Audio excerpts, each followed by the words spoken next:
जय श्री कृष्ण मित्रों। आज मैं आपको द्रौपदी स्वयंवर के बारे में बताऊंगा, जहां हम जानेंगे कि क्या कर्ण द्रौपदी स्वयंवर में धनुष की प्रत्यंचा चढ़ा पाए थे या नहीं। तो सबसे पहले हम बात करेंगे सूद कौन होते हैं। सूद वह होते हैं जिनकी माता ब्राह्मण हो और पिता क्षत्रिय। तो सूद निम्न जाति के नहीं होते, इतना तो कन्फर्म है। अब हम आगे बात करेंगे। तो जितनी भी मनुस्मृतियाँ हैं महाभारत की, उन सब में कर्ण के द्रौपदी स्वयंवर में भाग लेने का उल्लेख है। अब हम बात करेंगे विवेक देवराय द्वारा अनुवादित महाभारत में, जहां आदि पर्व द्रौपदी स्वयंवर पर्व चैप्टर 177 में साफ साफ लिखा है कि धृष्टद्युम्न कहते हैं, दुर्योधन, दुर्मुख, दुष्प्रदर्शन, विविंशति, विकर्ण, सह, दुशासन, सम, युसु ऐसे ही धृतराज के पुत्रों के नाम लेते हैं। फिर कहते हैं कि इनके साथ और भी धृतराष्ट्र के पुत्र आते हैं कर्ण के साथ। तो इतना तो कंफर्म है कि कर्ण द्रौपदी स्वयंवर में आए थे। और इसमें ये बात भी नोट करने वाली है कि इसमें भी धृष्टद्युम्न धृतराज के पुत्र कर्ण का नाम नहीं लेते। भले ही वो कहते हैं और भी धृतराज के पुत्र मौजूद है, लेकिन फिर भी ये बहुत इम्पोर्टेंट है, वो मैं थोड़ी देर बाद बताऊंगा। अब मैं वहाँ उपस्थित मुख्य राजाओं के नाम बताता हूँ। कर्ण, शकुनी, सुशर्मा, भागदत्त, शल्य, भूरिश्रवा, सात्विकी, जयद्रथ, ये सब द्रौपदी स्वयंवर में हिस्सा लेते थे। बोरी के अनुसार ये सब राजाओं का नाम लिया गया था उपस्थिति में। और इस चीज़ को भी नोट करके रखना कि बोरी में यह कहीं नहीं लिखा है कि कर्ण को द्रौपदी ने सूतपुत्र कहकर उसका अपमान किया था। अब हम आगे बात करते हैं। जब धृष्टद्युम्न द्वारा इनका परिचय समाप्त हो जाता है तो उसके बाद ऐसा लिखा है कि वहाँ उपस्थित सभी राजा धनुष में प्रत्यंचा चढ़ाने में विफल हो जाते हैं। वहाँ सभी राजा उपस्थित थे, लेकिन किसी का नाम भी पर्सनली नहीं लिया गया था कि वह राजा प्रत्यंचा चढ़ाने में विफल रहा। मतलब यह है कि धृष्टद्युम्न ने जिन जिन राजाओं का परिचय कराया था वह सब द्रौपदी स्वयंवर में फैल हो गए थे। धृष्टद्युम्न ने सबके साथ कर्ण का नाम भी लिया था। इसका मतलब कर्ण भी प्रत्यंचा नहीं चढ़ा पाए थे। बोरी के अकॉर्डिंग इतना तो कंफर्म है कि अंगराज कर्ण धनुष की प्रत्यंचा नहीं चढ़ा सके थे। अब हम थोड़ी सी आगे बात करें तो जब वह ब्राह्मण को वहाँ उपस्थित सभी राजा देखते हैं ये लक्ष्य भेदन करने जा रहा है, तो आपस में बात करते हुए ब्राह्मण अगर कर्ण और शल्य जैसे क्षत्रिय, जो कि समस्त संसार में प्रसिद्ध है, जो कि बहुत बलवान है और धनुर्वेद में पारंगत है, जब वह धनुष की प्रत्यंचा न चढ़ सके तो ये कमजोर ब्राह्मण जो धनुर्वेद को जानता तक नहीं है वह इस धनुष को कैसे उठाएगा। तो यहाँ पर कुछ लोगों का यह मानना है कि यह अंगराज कर्ण नहीं है, ये धृतराज का पुत्र कर्ण है।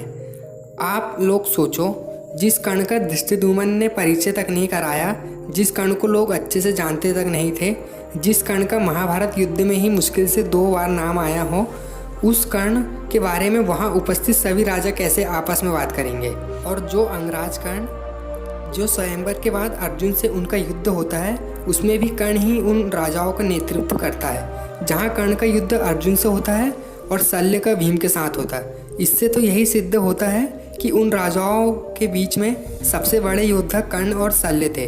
और वहाँ पर भी सब लोग कर्ण और शल्य की ही बात कर रहे थे। और वहाँ पर जो क्षत्रिय कर्ण लिखा है उसको मैं थोड़ी देर बाद अच्छे से समझाऊंगा। अब हम बात करेंगे केएमजी महाभारत के बारे में। लेकिन केएमजी महाभारत में ये लिखा है कि द्रौपदी ने कर्ण को सूतपुत्र कहकर कर्ण का तिरस्कार की थी। केएमजी महाभारत के अनुसार देखा जाए कर्ण ने धनुष की प्रत्यंचा चढ़ा लिया था। लेकिन हमें ये भी नहीं भूलना चाहिए कि 5 मनुस्क्रिप्ट्स को छोड़कर किसी में भी यह बात नहीं लिखी है कि द्रौपदी ने कर्ण को सूतपुत्र कहकर संबोधित किया था। और केएमजी महाभारत में वह सब घटनाएं जोड़ी गई थी, लेकिन बोरी ने उसे रिमूव कर दिया था। उनके अकॉर्डिंग द्रौपदी द्वारा कर्ण का तिरस्कार करने वाली बात सिर्फ 5 मनुस्क्रिप्ट्स में थी, इसलिए उन्होंने इसे नहीं जोड़ा था। और केएमजी ने सब कुछ जोड़ा था। जैसे कि केएमजी में यह भी लिखा है कि कर्ण द्रुपद से युद्ध हार जाते हैं, लेकिन बोरी में ऐसा कुछ नहीं लिखा है। इसका मतलब यह है कि केएमजी में सारी घटनाएं बताई गई है और बोरी हर घटनाओं पर रिसर्च करती है।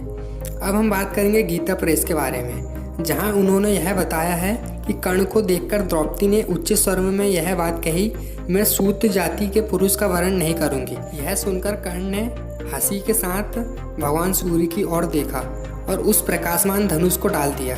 लेकिन उसी के बाद वह ये लिखते हैं कि कर्ण के द्वारा प्रत्यंचा और बाण चढ़ाने की बात दक्षिणात्य पाठ में कहीं नहीं है। भंडारकर की प्रति में भी मुख्य पाठ में यह वर्णन नहीं है, नीलकंठी पाठ में भी यह वर्णन नहीं है। इससे पूर्व श्लोक 15 में तथा उत्तर आदि पर्व श्लोक 187, 4 और 19 में भी ऐसा ही उल्लेख है कि कर्ण धनुष पर प्रत्यंचा और बाण नहीं चढ़ा सके थे। इससे यही सिद्ध होता है कि कर्ण ने बाण नहीं चढ़ाया था। इससे यही सिद्ध होता है कि कर्ण ने बाण नहीं चढ़ाया था। फिर इसी के बाद हमें गीता प्रेस में एक और श्लोक मिलता है जहाँ लिखा है कि ब्राह्मणों, कर्ण और शल्य आदि बलवान धनुर्वेद परायण तथा लोक विख्यात क्षत्रिय जिसे झुका तक न सके, उसी धनुष पर अस्त्र ज्ञान से शून्य और शारीरिक बल की दृष्टि से अत्यंत दुर्बल यह ब्राह्मण बालक कैसे प्रत्यंचा चढ़ा सकेगा। तो गीता प्रेस के अनुसार भी कर्ण धनुष पे प्रत्यंचा नहीं चढ़ा सके थे और उनके श्लोक में तो कर्ण को क्षत्रिय भी नहीं कहा गया था। अब हम श्री राजा गोपालाचारी जी की महाभारत के बारे में बात करेंगे। वहाँ भी साफ साफ यह लिखा है कि कर्ण धनुष की प्रत्यंचा नहीं चढ़ा सके थे। अब हम फिर से बोरी सिंह के बारे में बात करेंगे। अब मैं आपको बताऊंगा कि वहाँ पर क्षत्रिय कर्ण क्यों लिखा है।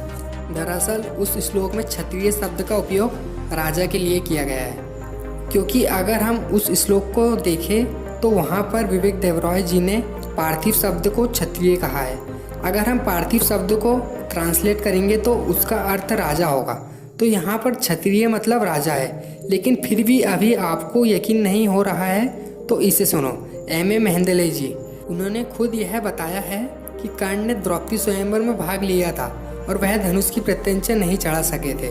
और M.A. मेहेंदले जी ने एक युधिष्ठिर के स्टेटमेंट को भी बताया था, जहाँ युधिष्ठिर ब्राह्मणों को बताते हैं पंचाल नरेश ने अपने स्वयंवर में सभी वर्ण के लोगों को आने की अनुमति थी। वहाँ पर वर्ण, कर्म, आशय, जीवन के साधन, वंश या गोत्र के विषय में कोई प्रश्न नहीं पूछा गया था। यहाँ सब आपको चैप्टर 185 में मिल जाएगा। तो बोरी के खुद एक स्टेटमेंट में साफ साफ लिखा है कि स्वयंवर में जाति नहीं पूछी गई थी, तो कोई प्रश्न ही नहीं उठता कि कर्ण को द्रौपदी ने रिजेक्ट की थी। और उन्होंने ये भी बताया है कि 1259 मनुस्मृतियों में से सिर्फ 5 मनुस्मृति में कर्ण के रिजेक्शन वाली बात लिखी है। इतने सबसे यही पता चलता है कि कर्ण द्रौपदी स्वयंवर में प्रत्यंचा तक नहीं चढ़ा सके थे।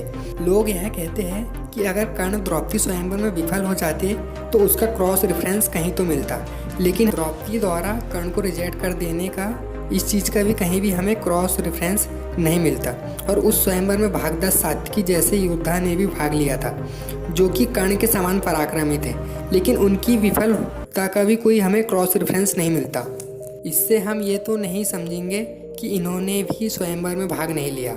और मैंने मुख्यतः 4 महाभारत की एडिशन के बारे में बात किया हूँ। बोरी, KMG, गीता प्रेस, श्री राजा गोपालाचार्य की महाभारत, जिसमें सिर्फ KMG को छोड़कर सबके अनुसार देखा जाए तो कर्ण धनुष की प्रत्यंचा नहीं चढ़ा सके थे।